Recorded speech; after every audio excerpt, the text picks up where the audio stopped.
Welcome back to NASCAR Report today.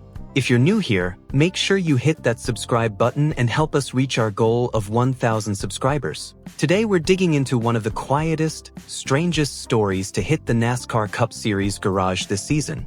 There was no press conference, no official memo, and no headlines splashed across the sports pages. But somewhere between the Brickyard 400 at Indianapolis and the Cookout 400 at Richmond, every single car in the Cup Series had a small new piece of metal bolted onto its nose. NASCAR never made a public announcement about it. There was no statement to the media.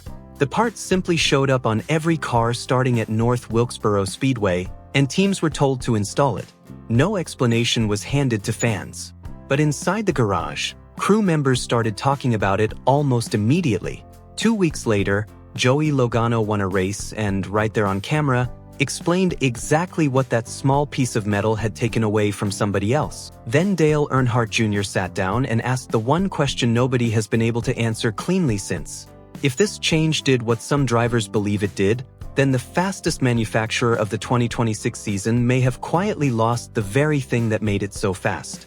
And if it didn't, then nothing really changed at all, and the last month of racing has a much simpler explanation. Let's rewind to where things stood before any of this happened. Toyota has been the most dominant manufacturer in the Cup Series all season long, and it hasn't been a close margin either. Plenty of theories got attached to that dominance, a lot of them tied to the 2311 Racing lawsuit victory against NASCAR. But really, the pattern looked like a normal cycle that manufacturers go through. There was also a much simpler technical reason behind it. Chevrolet rolled out a brand new body for 2026 and spent months fighting documented balance issues with it. That basically knocked one of the three manufacturers out of serious contention, leaving Ford as the only real challenger to Toyota until Chevy could sort itself out. And for most of the season, Ford wasn't even close enough to challenge anybody. Then, at the end of July, a passing comment on a podcast sent fans searching for answers. Mamba Smith was on that week's episode of Kevin Harvick's Happy Hour, talking about Team Penske and specifically about Joey Logano. He mentioned something small, almost as an afterthought. He said there was a little adjustment made to the nose of the car, with the splitter, that the team felt might help their downforce numbers. Then he added a warning to everyone racing against Logano. Don't let him hang around, because if you let people hang around that you're supposed to beat, eventually they come back and smack you in the face, and by then it's too late. Fans zeroed in on one phrase from all of that: the adjustment with the nose of the car. The question eventually reached Bob Pockrass of Fox Sports, who was asked directly on social media on July 30th to explain what Smith had meant. The question came through the Team Blaney account, asking whether this had anything to do with helping the Ford cars gain downforce. Pockrass answered, and his reply is really the factual backbone of this whole story. According to him, Toyota had discovered a flex happening in the front splitter, and because of that, every team was required to add struts to the front of the car to stop the splitter from moving around at speed. He tweeted that starting with North Wilkesboro, teams had to add struts to the front of the splitter to keep it from moving or deforming while the car was running. He also made it clear that opinions inside the garage were divided on how significant this actually was, adding that Toyota was still plenty strong at Indianapolis afterward. So that's the entire rule change in a nutshell. Small metal struts added to the front of every single car in the field. But here's why something that tiny can carry so much weight. The splitter is that flat panel sticking out along the bottom of the nose. Think of it like a blade slicing through the air, pushing the front of the car down toward the track surface. The lower and flatter that blade sits while the car is at speed, the more grip the driver has through the corners. Because of that relationship, even a tiny bit of movement in the splitter changes how much downforce the car makes and how quickly it can rotate through a turn. A part that shifts under aerodynamic load simply isn't the same part it was sitting still in the garage.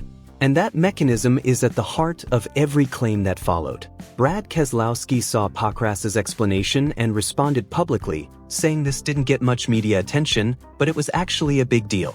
That statement carries real weight for two reasons. First, Keselowski finished inside the top 10 in both races immediately after this change went into effect, so he wasn't someone reaching for excuses after a bad run.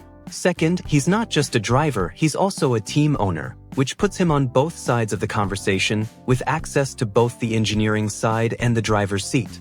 When someone in that position says publicly that a quiet parts change was a big deal, this moves out of speculation territory. Then came Richmond Raceway on August 15, 2026. Joey Logano, driving the number 22 Shell Pennzoil Ford, won the Cookout 400, his second win of the season. Ford led the field that night, with Chase Briscoe finishing second for Toyota.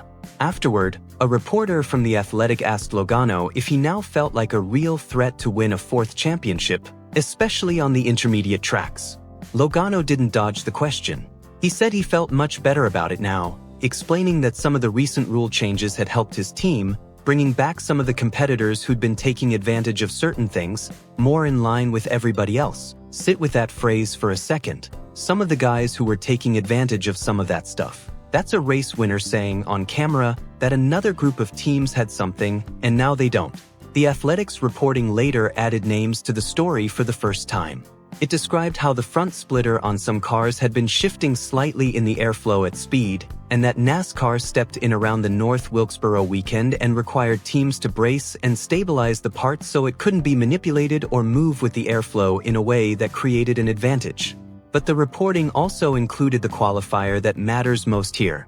No team was ever found to be breaking any rule. NASCAR made the change as part of its ongoing effort to police how these cars perform.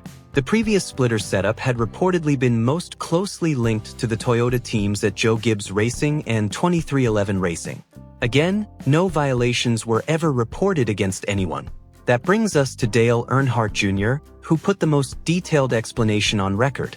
He said the schedule theory has some truth to it, but there's another piece too. He pointed out that NASCAR made a change to the struts at the front splitter, and then described what teams were actually doing with the cars. To maximize aero on this generation of car, teams would essentially bend the car into something like a banana shape. Before a race, if you walked through the garage, you'd see cars up on jack stands with jacks placed underneath the front splitter, holding it in one exact position so that it would pass technical inspection. But as the race weekend goes on, that position starts to shift toward wherever the team actually wants it. Once the car hits the track and starts running, things move and twist, and the car settles into the shape the team was really aiming for all along. It passes inspection in one shape, and gradually becomes a different shape once it's racing.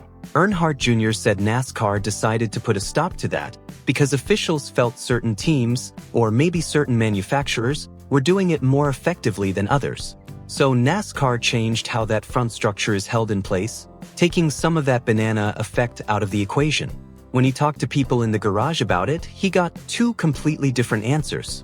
Some told him it wouldn't change anything at all. Others said it absolutely could affect how certain teams had been using that advantage. But then Earnhardt Jr. also offered the simpler explanation. He asked whether Ford has simply turned things around on their own, and pointed out that a lot of these recent races have been at tracks like Richmond, North Wilkesboro, Loudon, Phoenix, and Martinsville, tracks where Ford has traditionally been strong anyway. Maybe, he suggested, we're just at the part of the schedule where Toyota's usual advantage isn't as big to begin with. Chase Briscoe made a similar point independently after North Wilkesboro, noting that 3 of the final 5 races of the regular season are at short tracks under a mile, all squarely in Ford's wheelhouse, and that his team needed to raise its game. And the results back up that caution, because Toyota hasn't gone anywhere since the struts showed up.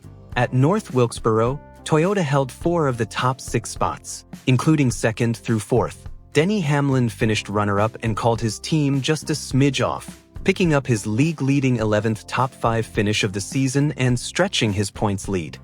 Gibbs finished 4th despite a pit road speeding penalty. Christopher Bell finished 19th after fighting brake issues, despite looking like the class of the field in Saturday practice.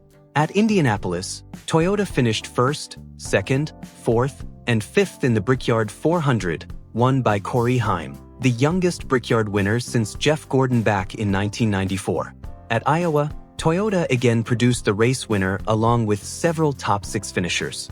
And even at Richmond, where Logano won, Chase Briscoe finished 2nd, Denny Hamlin finished 5th, and Christopher Bell finished 7th for Toyota. Ford has clearly stepped up too, though.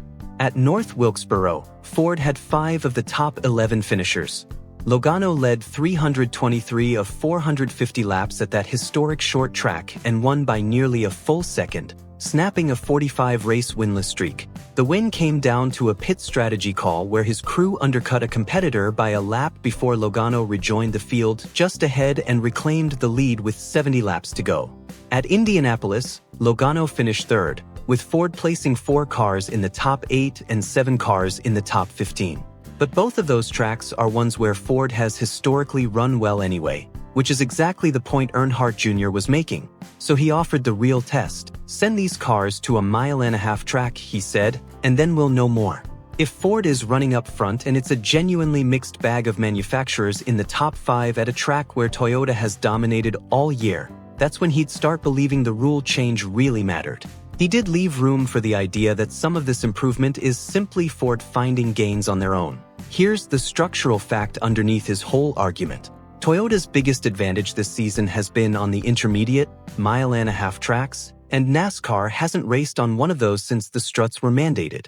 Loudon comes up next, followed by Daytona to close out the regular season, and neither of those tracks will settle this argument. Daytona especially comes down to wrecks, fuel strategy, and late race chaos, not aerodynamic advantage. The intermediate tracks live in the playoffs, which means the real answer to Dale Earnhardt Jr.'s question won't show up on some quiet summer weekend. It'll show up with a championship on the line, on the exact style of tracks where Toyota built its entire season. Until then, the garage remains split right down the middle. No violations have been reported against any team or manufacturer, and it's going to take the rest of the schedule itself to prove who was right. That's going to do it for this one. Thank you all so much for watching. If you enjoyed this breakdown, do us a huge favor and subscribe to NASCAR Report today. We're working hard to hit 1,000 subscribers, and every single subscription helps us keep making videos like this one. Drop a comment and let us know who you think is right, Logano or Earnhardt Jr. We'll see you in the next video.